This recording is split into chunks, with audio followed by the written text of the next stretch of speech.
Good morning and welcome once again for the class 7 student. This is here along with the new paragraph from yesterday where we have fetch you up. Now it is the time to just continue along with that paragraph and all to be just completing this chapter today. So let's go along with this paragraph. Account of travelers, है ना, यात्रियों का विवरण के बारे में हम लोग पढ़ेंगे इस चीज़ में, इस पैराग्राफ में। आज यहाँ पर जो हम लोग को मुख्य रूप में हम लोग को देखना है वो यहाँ पर देखना है कि किस तरीके से हमारे देश में अलग अलग फॉरेनर्स यानी अलग अलग परदेशी हमारे देश में आकर के किस तरीके से उनका विवरण किन किन चीज़ों पे वो जिक्र किए हैं, किन किन चीज़ों पे वो चर्चा कर रहे हैं, उसके बारे में हम लोग यहाँ पे पढ़ेंगे। Many foreigners travellers and scholars visited India during the medieval period. बहुत सारे हमारे देश में मिडीवल पीरियड के दौरान बहुत से यात्री और साथ साथ में बहुत सारे विद्वान हमारे देश में पधारे। These travelers sometimes also visited the courts of the king and they have left behind the detailed account of their experience in India. ये जितने भी ट्रैवलर हमारे भारत में आए वो सभी कभी ना कभी कहीं ना कहीं से होते हुए वो राज दरबार में पहुँचे और वो जितने भी यहाँ पे जानकारियों का विवरण रखते थे वो सारा चीज़ अपने अनुभव को, जो भारत में उन्होंने अनुभव को किया, उन सारे विवरण को कोर्ट के अंदर नहीं छोड़ा। The historians rely on the writings of the foreign travellers for a fair and unbiased account of the king's reason.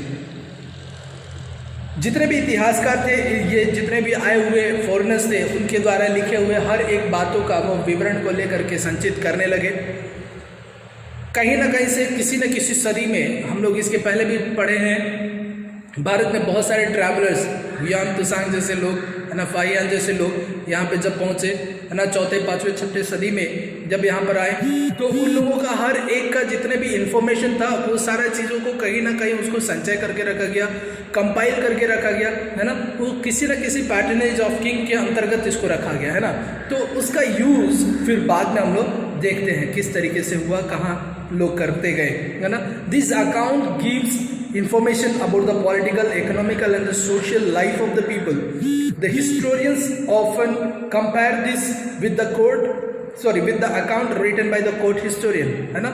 जो अन्य जितने भी ट्रैवलर्स थे उनके द्वारा संचय किया गया उन जानकारियों को अपने राज दरबार में कार्य कर रहे हैं कार्यरत हर एक दरबारी के साथ में, इतिहासकारों के साथ में दिए गए जानकारी को मिला करके तुलना करके देखा गया, है ना। तो उसमें कहीं ना कहीं थोड़ी सी अप्स एंड डाउन्स जरूर हुए होंगे, बिकॉज समहाउ व्हाट हैपेंस कि जो चीज़ों को आप संचित कर सकते हैं या जिन चीज़ों पे आप नोटिस कर सकते हैं उन चीज़ों को मैं नोटिस नहीं कर सकता, और जिन चीज़ों को मैं नोटिस कर सकता हूँ वो शायद आप नोटिस नहीं कर सकते, है ना।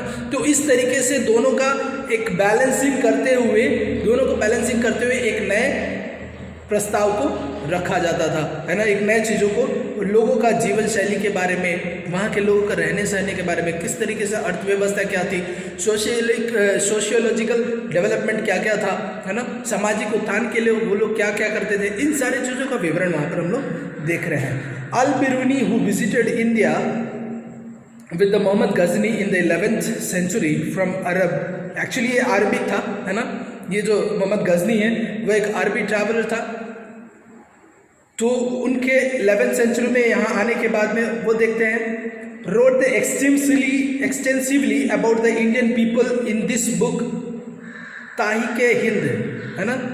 यहाँ पर देखते हैं कि 11th century में मोहम्मद गजनी के साथ में आया हुआ अल बिरूनी उन्होंने विस्तार रूप से भारत के लोगों के बारे में एक पुस्तक में जिक्र किया जिसका नाम था तहकीक-ए-हिंद, है ना। तहकीक मतलब ये होता है कि खोज या जांच पड़ताल, है ना। तहकीक करना, तहकीकात करना यानी खोजबीन करना, है ना। The some of the well known foreign travellers who visited in the India during the medieval period was were Ibn Battuta of Morocco,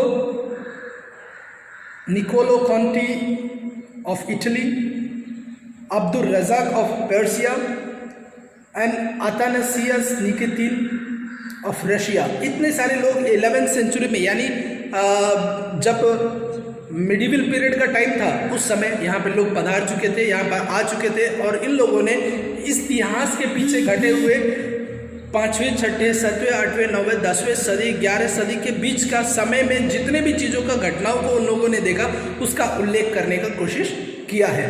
okay, the European traveller who came to India in the 16th century onwards have left a mine of information for us, है ना। European traveller जो 11वीं सदी के बाद में यानी 16वीं सदी के आसपास में जो पहुंचा था भारत, उन्होंने एक जानकारी का पूरा भंडार हमारे भारत के लिए छोड़ गया। The word of jurist, missionaries और द ट्रैवलर्स लाइक बारबोसा, राफ्ट, Thomas Roe and traveller Bernier and Manucci have described the condition of the people, the state of trade and commerce and the magnificence of the court, है ना।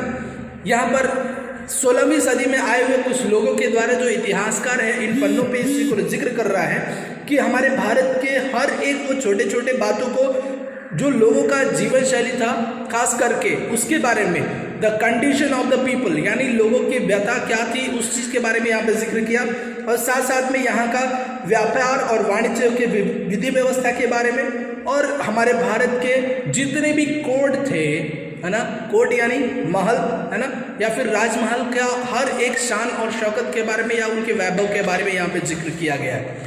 Last हम लोग यहाँ पे पढ़ेंगे आज वो है हमारा कैलीग्राफी। कैलीग्राफी का मतलब ही होता है सुंदर लिखावट। Actually in the ancient period जितने भी राजा महाराजा हुआ करते थे ये अपने राजमहल के अंतर्गत में ही बहुत ही अच्छे कैलीग्राफी को करने के लिए संबोधित करते थे ताकि हर एक इंफॉर्मेशन जो उनके पास में है वो कहीं लिखने की ज़रूरत ना पड़े। अगर हम मर भी जाएं, हम ख़त्म भी हो जाएं, ये किताबें या पेपर जल के राख भी हो सकती है लेकिन दीवारें ख़त्म नहीं होती है। उन पे नक्काशी करने के लिए उनको खास विद्या दी जाती थी, है ना, जो कि हम लोग पहले भी पढ़ चुके हैं।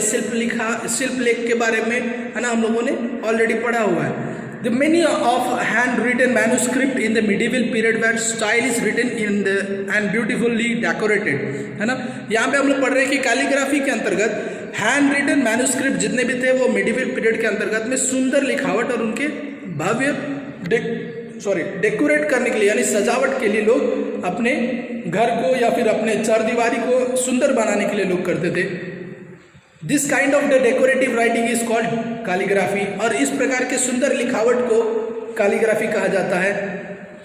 दो the tradition of calligraphy has existed in the ancient India, जहाँ तक हम देखते हैं कि कैलीग्राफी का लिखावट का जो पद्धति है ये लगभग एंशिएंट इंडिया के समय से ही यहाँ पे मौजूद है ना।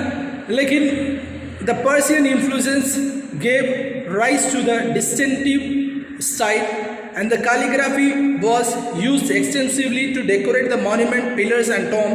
The calligraphy used flora and geometrical designs, है ना। यहाँ पर हम लोग देखते हैं कि कैलीग्राफी के अंतर्गत इसको बहुत ही विस्तृत रूप से, है ना, डेकोरेट करने के लिए मॉन्यूमेंट्स जितने भी थे, जितने भी स्मारक थे, जितने भी मॉन्यूमेंट्स थे, उन सारे मॉन्यूमेंट को सजाने के लिए, है ना, एक विशिष्ट रूप से उसको तैयार करने के लिए लोग इसका इस्तेमाल करते थे।